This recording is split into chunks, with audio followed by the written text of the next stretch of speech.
Hello everyone, again welcome back to my new another exciting blog. হ্যাঁ, তোমরা নিশ্চয়ই ভাবছো কিসের ডেকোরেশন দেখাচ্ছি। তোমরা এই ব্লগেই জানতে পারবে, তোমরা দেখো।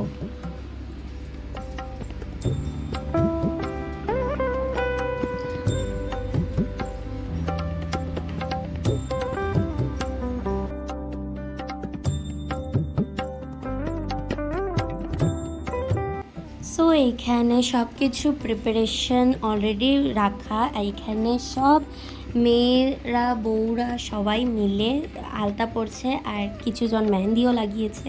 তো আমিও লাগিয়ে নিয়েছি, কি আর করব বলো। আর সে এখন ফ্রি হইয়া বইছে না নি সাজুগুজু করিয়া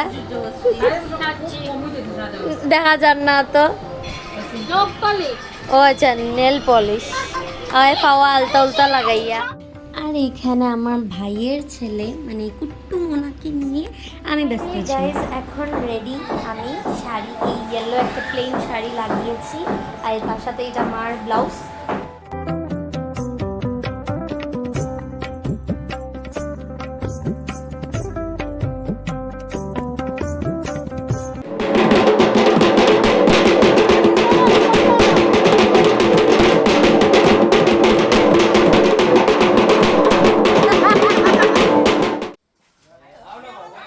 রেডি ফাইনালি, লেটস। সো আমরা ফাইনালি মূর্তি আনার জন্য রেডি হয়ে বের হয়ে গেছি। আর প্লাস আজকের থিম ছিল ইয়েলো, তো দেখতেই পারবে সবাই হলুদ এক গাড়ির মধ্যে আমরা কত জন। সো এই পূজাটা আমি বলে দেই, এই পূজাটা হচ্ছে আমাদের মামার ঘরে।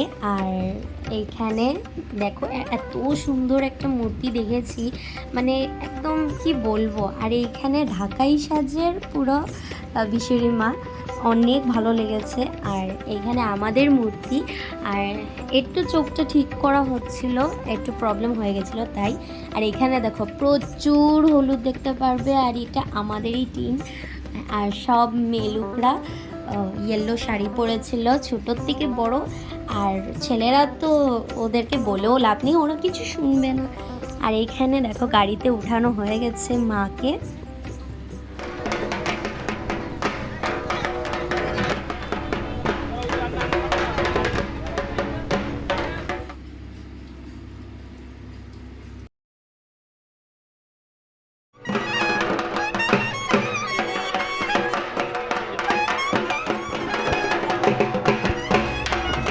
ঠিকই, ওদেরকে দেখে কষ্ট লাগছে না। এত যত্ন, এত কষ্ট, এত আদর দিয়ে বানিয়েছে মাকে, আর এখন চলে যাচ্ছে।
নিয়ে চলে আসা হয়েছে। এত নাচ গান ওই হুল্লো করে আমরা মার মানে আগমন করলাম।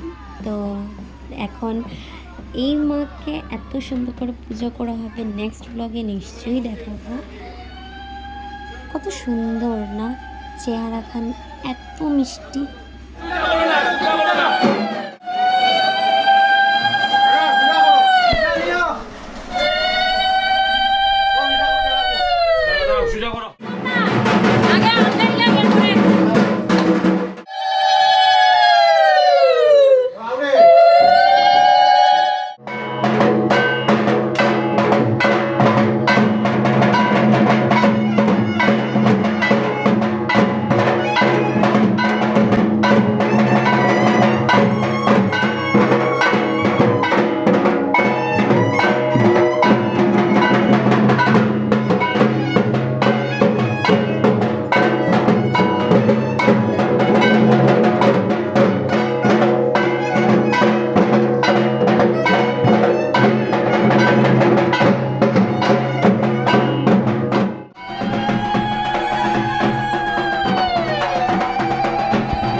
বিয়ার ছোট